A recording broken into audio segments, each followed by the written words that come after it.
It's time to get cozy. That's right. We're excited to share ways to maximize comfort in your home and save money. Today on PowerHouse, we'll explore a hybrid heating and cooling system that gives you the best of both worlds. We'll warm you from the tips of your toes with radiant floor heating. And we'll prep your gas fireplace for cool weather and dig up some facts on geothermal. I can't wait to cozy up to these ideas. So you get comfy and settle in for this week's PowerHouse.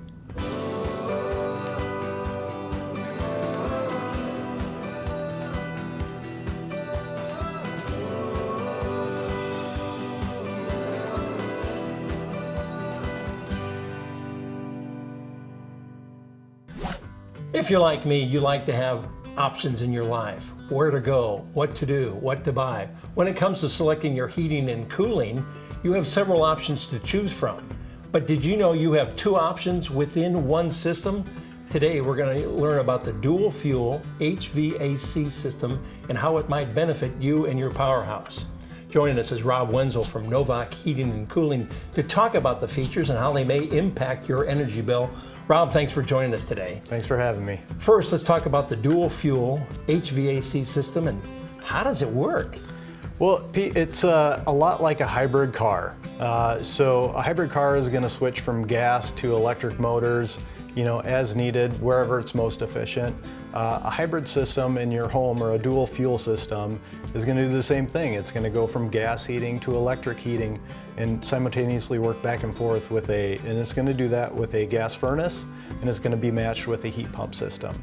So going back and forth between that gas heating and electric heating where it's most effective and most efficient. How does a homeowner fit into that, Rob, in terms of the switch point between the systems? So your thermostat's going to do most of the work for you. Really, the customer or the homeowner is just going to want to set the temperature they want, and that control is going to do the rest for them. So, Rob, we're really talking about the efficiency with your HVAC system with this. So the efficiency you're going to see is in the cooler seasons, that heat pump is going to be able to operate instead of your gas furnace. When your gas furnace runs during milder conditions, it can short cycle. What that means is it's going to kick on and off and on and off. Instead of having longer cycles to heat, which is where you get the most efficiency out of a gas furnace, a heat pump is going to be able to use electricity to operate, and it's going to do it more efficiently for you. Okay, and we're really talking about the efficiencies here in terms of saving energy, but I imagine also some dollar savings here that we're talking about as well. Oh, absolutely. You're going to see utility savings for sure. We see customers anywhere from 3 to 5 years see a payback on this because these systems do cost a little bit more, kind of like a hybrid car. They do cost a bit more, but you can see that payback pretty quick by the efficiency saving. Does this system work better in a certain climate and for a certain home? It can be put in almost any house, but throughout the Midwest, these dual fuel systems work most effectively. That is because you get the benefit of gas heating when it's extremely cold, but during those milder conditions, a heat pump is more efficient. It's going to be more effective for you. Installation retrofit into a house? Yeah, most houses it's easy to retrofit into. On the outside it looks almost the same as a normal air conditioner. Some of the outside components look very similar, and so we can go into almost any home and convert this over. How about maintenance for the homeowner with this system? Yeah, maintenance is going to be very similar to a normal heating and cooling system that you're used to. Rob, is this sort of the wave of the future in terms of our heating and cooling systems? It's definitely getting more and more prevalent. There's definitely tax advantages on the market right now to help people with that. And the technology has improved to make these systems more cost-effective and affordable for customers. Cost-effective, energy efficiency, dollar savings, all seem like good things. It's a win-win-win. All right. Well, Rob, thanks for your great insight on this. And if you'd like more details about the financial incentives to improving your HVAC upgrades, visit our website at powerhousetv.com and alliantenergy.com. When you hear someone talk about radiant floor heating, you might think of a friend who installed it in a small space like a bathroom to keep them comfy in the wintertime. Well, it's so much more than that. There have been a lot of changes in technology and it's grown in popularity. To tell us more is Jake Robbie from Robbie Hardware. Can you explain to us first what radiant floor heating is? Yeah, certainly. Radiant in-floor heating has come a long ways, just like you said, through all the years. We've probably been doing hydronic in-floor heating and some electric floor heating for the past 30 years, and the technology and efficiencies have definitely changed. Radiant heating is just like the sun, to where your body, you can be 50 degrees outside, you're standing in the shade, you're a little cool, but if you stand in the sun, you feel that warmth. What are the advantages? Extreme comfort and lower set points on the thermostat, which equate into higher efficiency and lower use of energy. I mean, with in-floor, our floor temperatures are generally around 80 degrees, but our thermostat temperatures are more around 62 to 65. That's where our heads are comfortable and our feet love that 80-degree floor temp. What are the different types of radiant heating? The two main ones are hydronic, and the second one is just an electric spot type heating. You wouldn't do your whole home with an electric strip element, if you will, but you certainly see it a lot in these new constructions or bath remodels to where, we're putting it in the floor just for that one area. So hydronic implies liquid running through tubing that you strategically place, right? Can you explain what you brought with you Yeah, today? this here is just a piece of half-inch heat link polyethylene tubing. It's cross-link in a way that it only knows what it was meant to be. And what I mean by that is we can kink this thing completely off and it looks ruined, but I can heat it back up and it'll go right back to its exact same shape, size, and what it was made to be. So it's a special tubing that's made to last a long, long time. Now, we have some footage of a recent installation. Can you walk us through that process? Yeah, basically that is a shop/house, very, very popular today. And in this particular instance, we have a spray foam insulation down, and then we have the wire mesh. The tubing then is placed every 12 foot on center in the areas corresponding to that zone. Is there anything that the homeowners have to consider in the way of decor? And I'm talking about whether they use tile or carpet or wood. Yeah, certainly it needs to be a consideration because we can only get so many BTU at a certain water temperature depending on what that surface is. If it's tile, if it's stained or stamped concrete, there's no R value fight to transfer that heat upwards. If the homeowner wants carpet, there's special pads that they can buy that are very, very low R values. So we're transmitting the heat through that as well. Now, would you consider radiant heating to be whole house heating? Certainly. I mean, my particular home, I have radiant in-floor throughout the home as well as my shop. Very, very high degree of comfort. The other thing is that you're not moving any allergens around with forced air. I mean, it's total peace and quiet because you don't hear anything, no air movement. Okay, Jake, we may have viewers out there that are really intrigued by this and would like to implement this technology in their existing home. Can this be a retrofit project? Yeah, it absolutely can. We see that day in and day out with bathroom remodels, kitchen remodels. That's the time to implement spot heating. Whether it's electric or hydronic is going to be determined by the size of the overall system. For the people out there that are watching this show that are going to construct a home soon, I'm sure they want to consider all of their options. Can you do a quick little cost comparison for us on a traditional HVAC system versus this type of system? Well, with an electric in-floor system, you're going to have anywhere from $12 to $15 per square foot, and that's it. With a hydronic system, it's really going to be dependent on whether we're using an electric boiler, a gas boiler, or even geothermal, water-to-water geo. However, comparatively to a conventional furnace and air, the hydronic system can almost double the cost, but more than double the efficiency as well as the overall performance and comfort of the home. So as with a lot of things we talk about here on PowerHouse, this is an investment, right? It certainly is. Great. Thanks for joining us, Jake. Yeah, thanks for having me.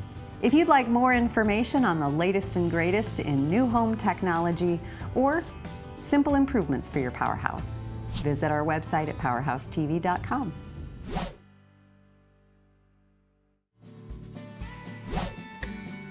Gas fireplaces can be a beautiful and practical feature in your home. They provide a warm and inviting atmosphere on chilly nights that the whole family can enjoy. To make sure they provide the beauty and warmth you want for many years to come, routine cleaning and maintenance is a great idea. PJ Kolb from Colony Heating and Air Conditioning is here to walk us through the process. And PJ, how often should I have my gas fireplace cleaned and serviced? We would recommend that it's serviced yearly. It's just like a gas appliance like your furnace is or water heater to where that needs annual maintenance. Why is it important to have it cleaned? Just due to efficiencies and due to mainly safety. A lot of these fireplaces have moving parts in them and stuff that really should be serviced yearly and maintained, and we can stop out and test the different components and make sure everything's operating the way it's supposed to, make sure the burner's not cracked. And there's a lot of air with the blowers on them that run through that, so there's a lot of dust and stuff that gets inside these systems as well. Okay, we were here watching your service technician from start to finish, and it's I will say an impressive process that he goes through, and that's a part of the service call. It is part of the service call, and they are very thorough. Our technicians do a great job and go through and have about a 24-point check. PJ, take us through that process. We watched him, but take us through it. I mean, he took it apart piece by piece, and I mean, he was brushing like he was brushing fine art. A lot of it is he's using that paintbrush and stuff to get the fine dust and stuff like that. The dust will get into these units over the off season, and it's kind of like your furnace. When you first turn it on, you're going to smell this kind of burning dust smell. So that's one thing that we are real thorough on in getting that cleaned up. There's safety points that he tests: the thermocouple, power pile, gasketing around the doors. This is a sealed unit, so if this isn't operating the way it's supposed to, you're going to get sooting. You could get issues where you got delayed ignition that can cause the glass to crack and things like that. So it's very important that they go through all these things and do what we need to do to make sure that this is going to operate and work the way it's supposed to when the family needs it. And a lot of it too is safety related, taking that burner out, checking that burner, making sure there's not cracks in it, the deck of the unit, making sure everything is all intact and there's no rust holes here and there. So they are pretty thorough on what they do. And your service call, again, as we were watching your service technician, I mean, you had said he was going to go through every of these items. I mean, it is completely thorough, and I imagine that's also so you don't get a call back down the road, right? Correct. By testing all of this stuff, we could tell if he had found some problems where we had a cracked burner or we had a thermocouple that was bad, he would have let the homeowner know that. And that's the time that we can have that stuff changed and make sure that 6 months from now, when they do need it, that it's going to work the way it's supposed to. Now, I know many of our viewers on PowerHouse, some do it yourself, a DIY project. But is this one, though, that I need to leave to the service professionals? We feel that it should be done by the service professional. They're trained yearly. They go to schools and know what they're looking for and know what they're testing and how these components are supposed to work. So I would say that's something she should leave to a professional. Can you give me a ballpark of what we're looking at cost? Oh, it's going to be roughly in the $250 range or up, depending on what we're dealing with and where you live. But the best thing would be to have them call in and they can get current prices from us on what it's going to be to do a thorough clean and check. PJ, thanks for all your expertise and knowledge. Routine maintenance on all your major mechanicals in your home can help keep you safe and avoid repair costs. And if you'd like more efficiency and safety tips, visit our website at powerhousetv.com. One way to save money on energy costs is to use the heating and cooling power of the Earth itself. Today, let's dig into learning more about geothermal systems. Home geothermal systems are a form of renewable energy because they extract energy stored in the Earth without burning any fossil fuels. We're with an expert today from E&J Geothermal. This is Tom Rutkowski. And Tom, you guys use energy from the Earth, but not fossil fuels. Can you tell us about that? That's correct. So we have geothermal heat pumps. They're electrically powered. We don't burn any fossil fuels in the process of operating our units. And geothermal units harness the heat that we store in the ground as a thermal battery to heat and cool your house.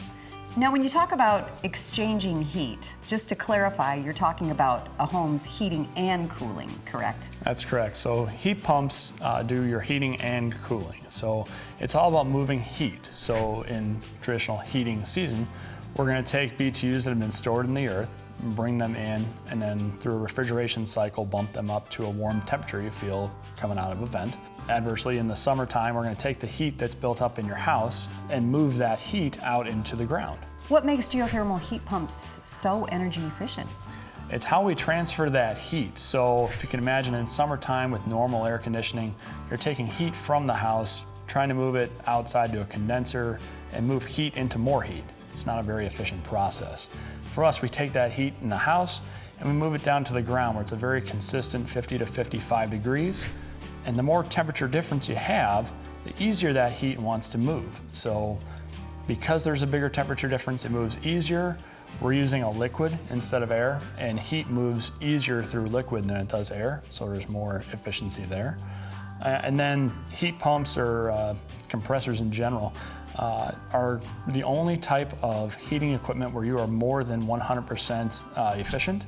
So for every kilowatt we use an electric to power that heat pump, we're gonna get about 3.5 kilowatts worth of heat. Let's talk about where we are. This is a location that's in process of having a system put in, right? What were the conditions that had to be there in order to make this a good fit for geothermal? Sure, so with any house or any project in general, we're gonna look at a few things. A, making sure there's enough ground, and then what the ground consistency is. Is it soil, is it sand, is it clay? To determine how much pipe we need in the ground to match that unit we're putting in the house. We're gonna look at the house itself. Is it spray foam, is it fiberglass? To determine a proper heat load, so we know how much heating and how much cooling you're gonna need in order to keep that house comfortable, both in heating and cooling season. Okay, does it need a certain amount of space? There is an amount of space that it needs, but that varies depending on what type of loop installation we're doing. There's several different options out there. We can do a slinky loop, which is where you typically see a larger hole dug. We can directionally bore. We do a lot with retrofit applications. If there's very limited room or if we need a lot of tonnage in a small space, we can go with a vertical loop. And then sometimes we can even use ponds. So my understanding is there are several different types of geothermal heat pumps, right? There's water to water and water to air. Why would you select one over the other? A water to air heat pump is one that's going to create hot or cold air. It's a more common unit. We're gonna see that more when we're either taking a furnace and air out or just designing a home where there is no radiant, it's just traditional forced air ductwork. A water to water unit operates on the exact same principle, but instead of making hot or cold air, we make hot or cold water. This is where we're typically gonna see applications where we're doing hydronic heat, in-floor heat. And then in the summertime, those water to water units create chilled water, which we can run to various types of air handlers for cooling in the space. All right, well, why don't you show us where you are in the installation process now? Sure, let's go take a look. So Megan, here we've got our mechanical room. Like I said, this is a house that's under construction, but I'll walk you through a typical geo setup for this type of house. So right here we've got all of our geo loop piping. This is what we were talking about, that how we'd either do slinky or directional boring. But that pipe comes up on the wall and manifolds, and something unique that we do, we put all of our manifolding interior to the structure. We do that for a couple reasons. One, if one of them does get hit, you can isolate it and you're still up and running on everything else. We also put these ball valves in here from a test and balance standpoint. So if we need to adjust flow to balance things out so we get that proper heat exchange, we have that ability to do so. So working our way from the manifold, we come over to the standpipe. So this loop setup is a horizontal closed loop system. So it's on its own sealed system. There's antifreeze inside of here. We're not adding water to it constantly. And the water level typically sits right in this mid-level here. As that pipe in the ground starts to heat up and cool down, it is going to expand and contract slightly. So the volume of water inside that pipe will go up and down depending on what is going on with the loop. So that's like a reservoir of water, basically. It's a buffer tank for your ground loop, basically.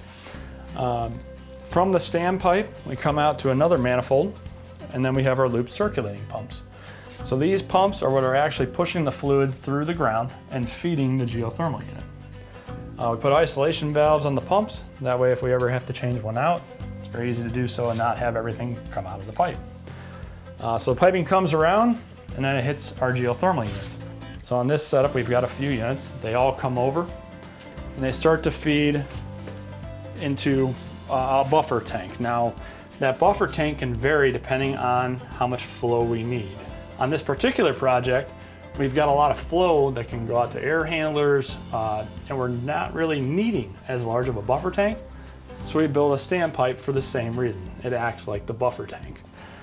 Coming off there, we've got our load side pumps. So this is what's actually moving the hot or chilled water to its designated area. So whether that's feeding an in-floor heat manifold or running to a chilled water air handler for the cooling portion of the project. Now you have 3 units here. Is that typical? It depends on the size of the house. So remember I said how we do that load calculation to determine what unit. This particular house, we ended up having to go to several units to make sure that it had enough heat and cooling to meet that demand. Okay, so it varies depending on the circumstance. Exactly. What are the benefits that these homeowners are going to feel right away? And the biggest things are going to be comfort and efficiency. Operating costs for this type of system is going to be about 1/3 or even less compared to a traditional, in this case, boiler or air conditioner. And then the comfort, the whole idea of it being low and slow, in this case having radiant heat, it's just going to feel more comfortable than a traditional fossil fuel or burning type heating application. I love that. So the big question now is cost. Can you do a little comparison between a conventional heating and cooling system versus a system like this? Sure, so up front it's going to be about 30 to 40% more because we're putting that ground loop in. But because of the tax incentives and the local utility rebates, it ends up being a wash, or in this case, sometimes even less than putting in a boiler and air conditioner. That's great. You have given us so much to think about. Thank you for all the clarification. Not a problem. And if you'd like to learn more about geothermal or other high-efficiency HVAC systems, go to PowerHouseTV.com. We hope you got the warm fuzzies from this edition of PowerHouse. We looked at the benefits of a dual-fuel heating and cooling system. We learned more about effectively using radiant floor heating. We cleaned up a gas fireplace for safety and efficiency. And we dug into some important facts about geothermal systems. PowerHouseTV.com has even more ideas and resources for your heating and cooling needs. Make sure you're always staying cozy in your Powerhouse.